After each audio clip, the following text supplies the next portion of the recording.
Hello दोस्तों, आप सभी को स्वागत है आपके अपने YouTube चैनल मैथ मनोरंजन पर। और मैं हूं मनीष कुमार। दोस्तों, आज हम लोग क्लास 10 के 7वें चैप्टर लेके आया हूं जो निर्देशांक ज्यामिति से संबंधित है। दोस्तों, इस चैप्टर में हम लोग निर्देशांक ज्यामिति होता क्या है जो एकदम बेसिक से लेके ऊपर तक हम लोग इसके बारे में जानकारी लेंगे। तो दोस्तों, इस वीडियो को अंत तक देखें। अगर अच्छे लगे तो शेयर करें अपने दोस्तों के साथ और सब्सक्राइब करें और बेल आइकन को भी साथ में दबा लें। अब देखिए दोस्त, हम लोग निर्देशांक ज्यामिति के जानने से पहले सबसे बेसिक इसका पॉइंट ये होता है कि संख्या रेखा क्या होता है। इसमें सबसे बेसिक पॉइंट यही है, संख्या रेखा क्या होता है। यानी संख्या रेखा के बारे में जब तक न जानकारी आपको प्राप्त होगा तब तक आप निर्देशांक ज्यामिति नहीं समझ सकते। तो निर्देशांक ज्यामिति समझने से पहले हम लोग को संख्या रेखा जरूरी है। तो दोस्तों, ये वीडियो का पार्ट फर्स्ट है। इसमें भी 2 या 3 वीडियो बन सकता है, यानी पार्ट बन सकता है। तो देखते हैं कहां तक बन रहा, लेकिन ये पार्ट फर्स्ट है। देखिए संख्या रेखा पहले होता क्या है। तो देखिए क्या है, कहता है यदि XY सरल रेखा, क्या करेंगे हम लोग इस तरीका से एक सरल रेखा का निर्माण कर लेंगे। एकदम रटना नहीं है, समझना है सिर्फ। संख्या रेखा ये x हो गया, ये y हो गया। कहता यदि XY सरल रेखा दोनों दिशाओं में अपरिमित रूप से खींची जाए। अब दोस्त, हम लोग या तो इधर मुहे अनंत मुहे खींच सकते हैं और इसको भी अनंत मुहे खींच सकते हैं। ये में सीमित नहीं है कि आप इतना ही दूरी तक खींचे। आपको मन करता है तो रेखा का मतलब होता है दोनों छोर असीमित हो, असीमित हो दोनों छोर। इसका मतलब बांधा हुआ नहीं, वो रेखा खंड होता है जिसका दोनों छोर सीमित होता है। तो हम लोग उसमें ज्यामिति में पढ़ेंगे रेखा क्या होता है। तो देखिए दोस्त, इसमें रेखा हम लोग को संख्या रेखा पढ़ना है। तो रेखा जो होता है अपरिमित रूप से उसका दोनों छोर क्या होता है, असीमित रूप से आप खींच सकते हैं, जितना मन करेगा अनंत तक खींच सकते हैं। तो कहता है XY सरल रेखा दोनों दिशाओं में अपरिमित रूप से खींचा जाए। देखिए दोनों दिशाओं में अपरिमित रूप से खींच दिया, तीर के चिन्ह दे दिए। तो तीर के चिन्ह कहता है कि आप जहां तक जा सके अपरिमित रूप से खींचा जाए तथा किसी बिंदु O की, तो O है जो ना है, वो जो है इस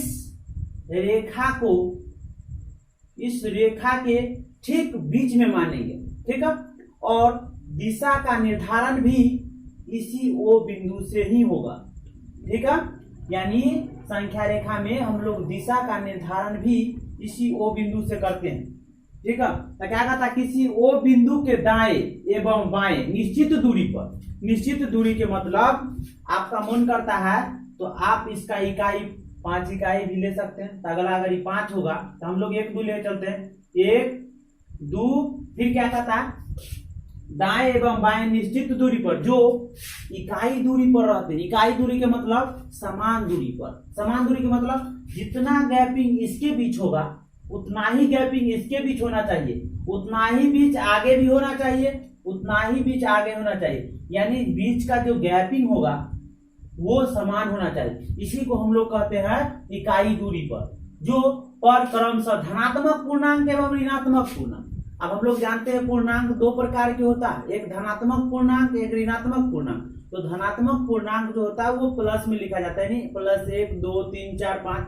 और ऋणात्मक पूर्णांक जो होती है वो -1 -2 -3 -4 डॉट तक जाता है।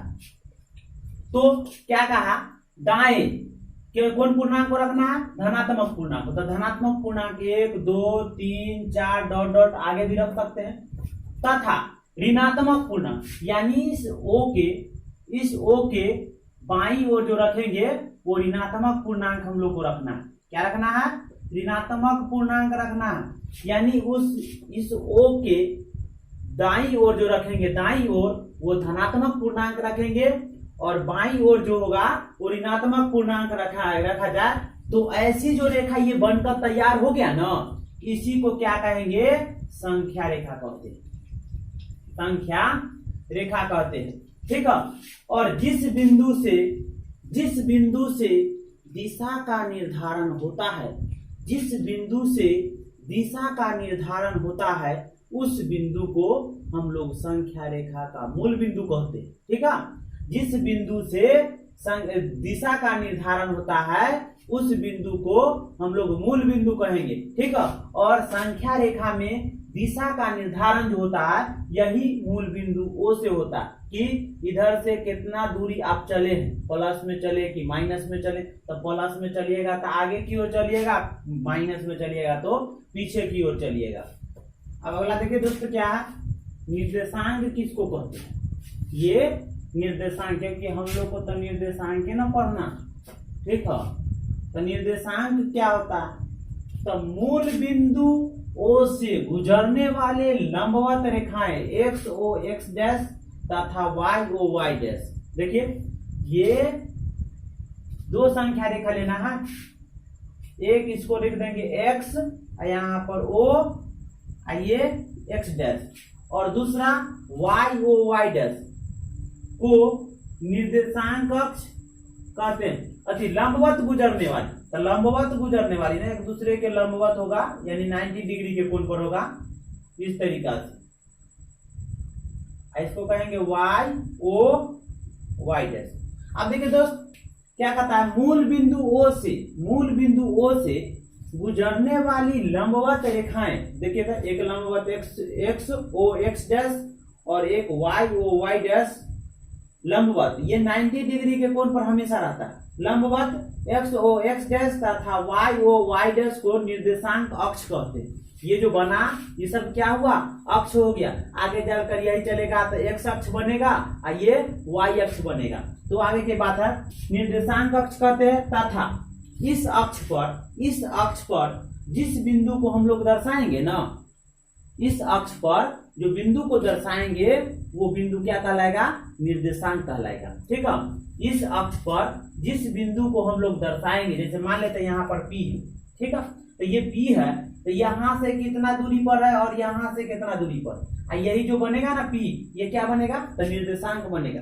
यानी इस अक्ष पर जिस बिंदु को हम लोग दर्शाएंगे ना वो बिंदु क्या कहलाएगा, तो इस अक्ष का निर्देशांक कहलाता है, ठीक है।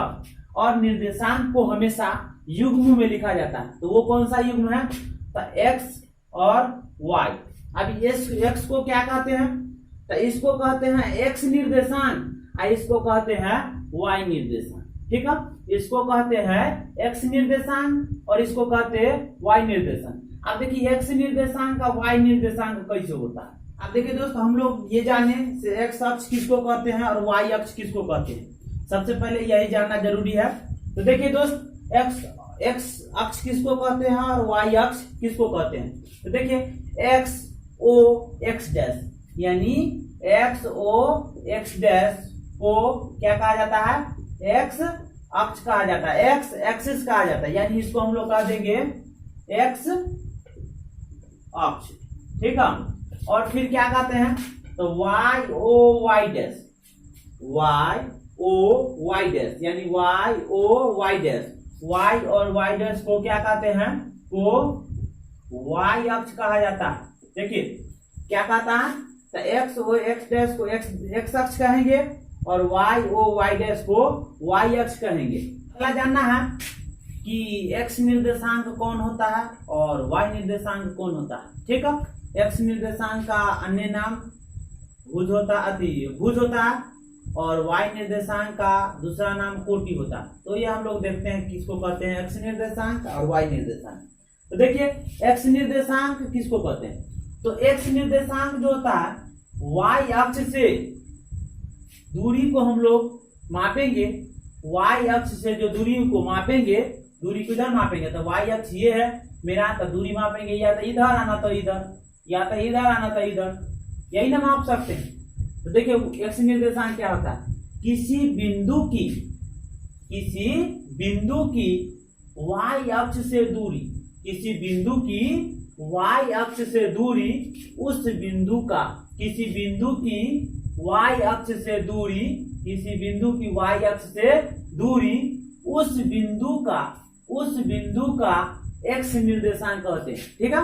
किसी बिंदु की वाई अक्ष से दूरी, उस बिंदु का एक्स निर्देशांक कहलाता है। और इसे एक्स निर्देशांक को दूसरा नाम कहा जाता है भुज, ठीक है, ये बहुत ही वीवीआई है जो 10th क्लास के लिए बहुत इंपॉर्टेंट बोर्ड एग्जाम के लिए है। ठीक है, कि किसी बिंदु की y अक्ष से दूरी उस बिंदु का क्या कहलाता है, तो डायरेक्ट पूछता है। तो ये x निर्देशांक या x निर्देशांक नहीं देगा तो दूसरा दे देता है भुज। ठीक है, आप देखिए y निर्देशांक किसको कहते हैं, तो उस जस्ट अपोजिट कर देना है। तो y निर्देशांक में क्या करेंगे, तो हम लोग x अक्ष से दूरी मापेंगे। ठीक है, तो किसी बिंदु की x अक्ष से दूरी, किसी बिंदु की x अक्ष से दूरी उस बिंदु का y निर्देशांक या कोटि कहलाता है। किसी बिंदु की x अक्ष से दूरी, किसी बिंदु की x अक्ष से दूरी उस बिंदु का y निर्देशांक या कोटि कहलाता है। ठीक है दोस्त, y निर्देशांक का दूसरा नाम क्या है, निर्देशांक का दूसरा नाम है कोटि। ठीक है, याद करके रखिएगा, बहुत ही इंपॉर्टेंट पॉइंट है ये। ठीक है, y निर्देशांक किसको कहेंगे, किसी बिंदु की x अक्ष से दूरी। अब देखिए ये x अक्ष ना है, x अक्ष से दूरी या तो ऊपर लीजिए ना तो नीचे लीजिए, x अक्ष से दूरी उस बिंदु का y निर्देशांक या कोटि कहलाता है। अब देखिए दोस्त, अगला हम लोग को जानना है चतुर्थांश या पाद किसको कहते हैं। चतुर्थांश या पाद इंग्लिश में उसी को कहा जाता है क्वाड्रेंट। ठीक है, इंग्लिश में कहा जाता है क्वाड्रेंट और हिंदी में कहा जाता है चतुर्थांश या पाद। तो ये चतुर्थांश और पाद क्या होता है, जो कि हर एक बार क्लास 10 के बोर्ड एग्जाम में एगो न एगो क्वेश्चन जरूर आता है इससे। ठीक है, तो देखिए ये चतुर्थांश या पाद क्या होता है, तो जब x अक्ष, ये x अक्ष, देखिए ये x अक्ष है ना, और y अक्ष, x अक्ष और y अक्ष एक समतल सतह को, एक समतल सतह को, ये समतल सतह है x अक्ष और y अक्ष एक समतल सतह को कितने भागों में विभाजित करता है, तो 4 भागों में विभाजित करता है। देखिए ये 4 भागों, यानी x अक्ष और y अक्ष इस समतल सतह को 4 बराबर भागों में विभाजित करता है। क्या भागों में, 4 बराबर भागों में विभाजित करता है। इसमें से प्रत्येक भाग को चतुर्थांश कहते हैं। ठीक है, क्या कहते हैं, जब x अक्ष और y अक्ष एक समतल सतह को 4 बराबर भागों में बांटता है, उसमें से प्रत्येक भाग को चतुर्थांश कहते हैं। ठीक है, अब ये इसको कहते हैं प्रथम चतुर्थांश, प्रथम चतुर्थांश, इसको कहते हैं द्वितीय चतुर्थांश,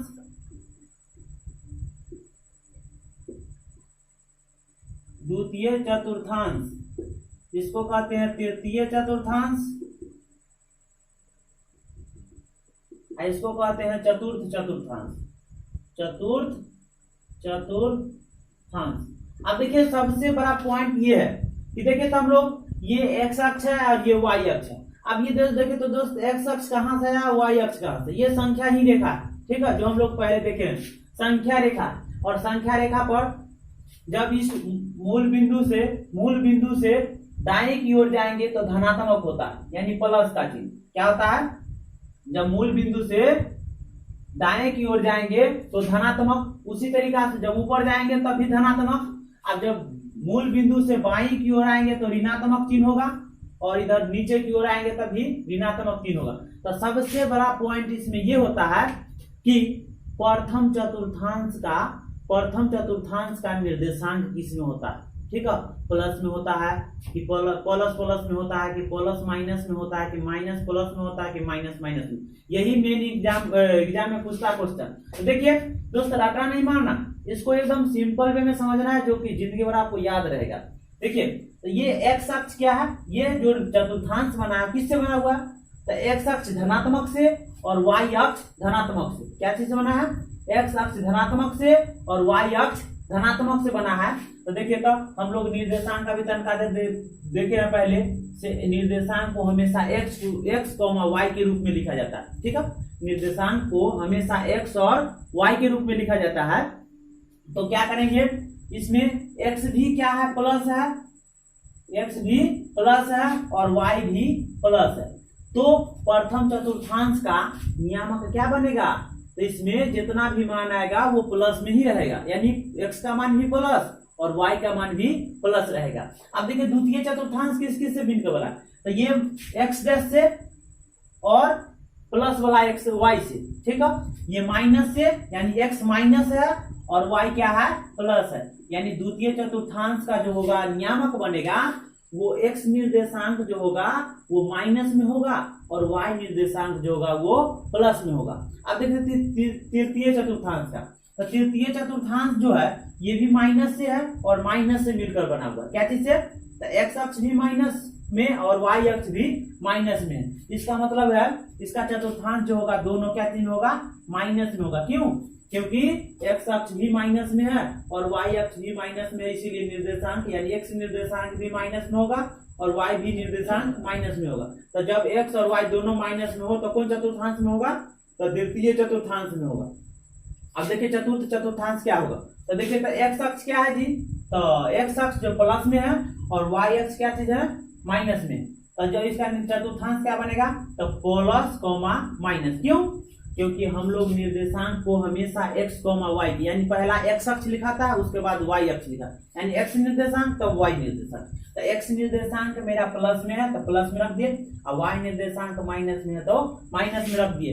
इस तरीका से हम लोग चतुर्थांश जान गए कि पहला चतुर्थांश जो होता है वो प्लस प्लस होता है, ठीक है।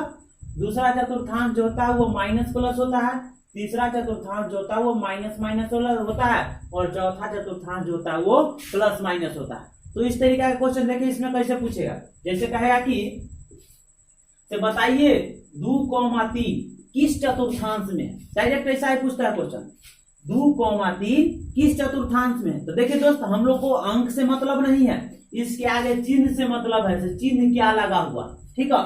इसके आगे चिन्ह क्या लगा हुआ है, अगर प्लस का है कि माइनस का। तो देखिए कुछ जब कोई भी अंक के पहले अगर कुछ नहीं लगा हुआ हो तो उसमें प्लस का चिन्ह रहता है। इसका मतलब कहने का मतलब क्या हुआ है, तो ये +2 है और ये +3 है। अब देखिए हमको तो चिन्ह से ना मतलब है, तो देखिए प्लस है या प्लस लागल, यानी x में भी प्लस लागल है और y में भी प्लस। तो देखिए तो प्लस कॉमा प्लस कौन चतुर्थांश होता है, तो प्रथम में ना। तो इसका मतलब ये 2,3 जो होगा कौन चतुर्थांश में होगा, तो प्रथम चतुर्थांश में होगा। अगर द्वितीय के बात कहा जाए तो देखिए अगर ये में कहेगा कि -2,3 किस चतुर्थांश में, -2,3 किस चतुर्थांश में है, तो कुछ नहीं अंक को आप छोड़ देना, अंक को छोड़ देना, सिर्फ और सिर्फ चिन्ह को खींच कर लाना। तो क्या होगा, तो इससे माइनस आ रहा है, इससे क्या आ रहा है, प्लस। तो देखिए माइनस कॉमा प्लस कौन चतुर्थांश का है, तो द्वितीय। तो कहेगा कि -2,3 किस चतुर्थांश में, तो क्या कहिएगा, तो ये दूसरे चतुर्थांश में। अगला देखिए अब क्या कहेगा, जैसे कहेगा कि -2,-3 किस चतुर्थांश में, -2,-3 किस चतुर्थांश में है, तो क्या कहिएगा, तो देखिए चिन्ह इसमें से निकालिए, तो माइनस कॉमा माइनस। अब देखिए माइनस कॉमा माइनस किस चतुर्थांश में होता है, तो तृतीय चतुर्थांश में होता है। इस तरीका से हम लोग कह सकते हैं इसको क्या चीज, तो ये -2,-3 जो होगा कौन चतुर्थांश में होगा, तो तृतीय चतुर्थांश में होगा, ठीक है। और अगला देख लीजिए एक ठोर, तो कहेगा कि 2,-3 किस चतुर्थांश में, 2,-3 किस चतुर्थांश में, तो क्या कहिएगा, तो देखिए इसमें से आया प्लस, क्योंकि आगे कुछ नहीं लगा हुआ था प्लस, इसमें क्या है माइनस, तो माइनस यानी प्लस कॉमा माइनस कौन चतुर्थांश में होता है, तो देख लीजिए चौथा चतुर्थांश में होगा। तो प्लस कॉमा माइनस जो होगा वो चतुर्थ चतुर्थांश में होगा। यही में से मूल बिंदु का निर्देशांक क्या होता है, मूल बिंदु का निर्देशांक क्या होता है, देखिए तो मूल बिंदु किसको कहते हैं पहले देख लीजिए। तो बताइए मूल बिंदु तो यहाँ ही होता है ना, ये x अक्ष और y अक्ष जब एक दूसरे को लंबवत काटता है तो ये बिंदु निर्देशांक कहलाता है, अति मूल बिंदु कहलाता है। अब ये मूल बिंदु जो होगा बताइए ये x अक्ष से कितना दूरी पर है, तो 0, क्योंकि x अक्ष पर ना है, तो x अक्ष से दूरी भी उतना है और y अक्ष से भी दूरी उतना ही है, यानी 0 0, यानी x अक्ष से दूरी जो है वो भी 0 है और y अक्ष से भी दूरी 0 है, इसीलिए मूल बिंदु का निर्देशांक जो होता है वो 0,0 होता है। यानी x निर्देशांक भी 0 होता है और y निर्देशांक भी 0 होता है, जो कि कबो कबो एग्जाम में पूछ दिया जाता है। तो ऐसे याद करके रखेंगे मूल बिंदु का निर्देशांक जो होता है वो क्या होता है, 0,0 होता है। जो कि मेरा वीडियो यहीं तक खत्म होता है। अगले दिन जो हम लोग इसे दूरी सूत्र कैसे बनाते हैं दूरी सूत्र किसको कहते हैं, विभाजन सूत्र किसे कहते हैं, त्रिभुज का क्षेत्रफल क्या होता है, संरेख बिंदु क्या होता है, संरेखी हम लोग के बारे में जानेंगे, समदूरस्थ के बारे में जानेंगे, ठीक है, त्रिभुज के क्षेत्रफल के बारे में जानेंगे, इससे क्या होता है जब निर्देशांक पता हो। तो ये जो रहेगा वो पार्ट 2 के अंतर्गत आएगा, जो कि आगे दिन देखा जाएगा यानी कल। तो आज का वीडियो यहीं तक समाप्त होता है। दोस्तों अगर मेरे चैनल को सब्सक्राइब नहीं किया है तो जल्दी सब्सक्राइब कर ले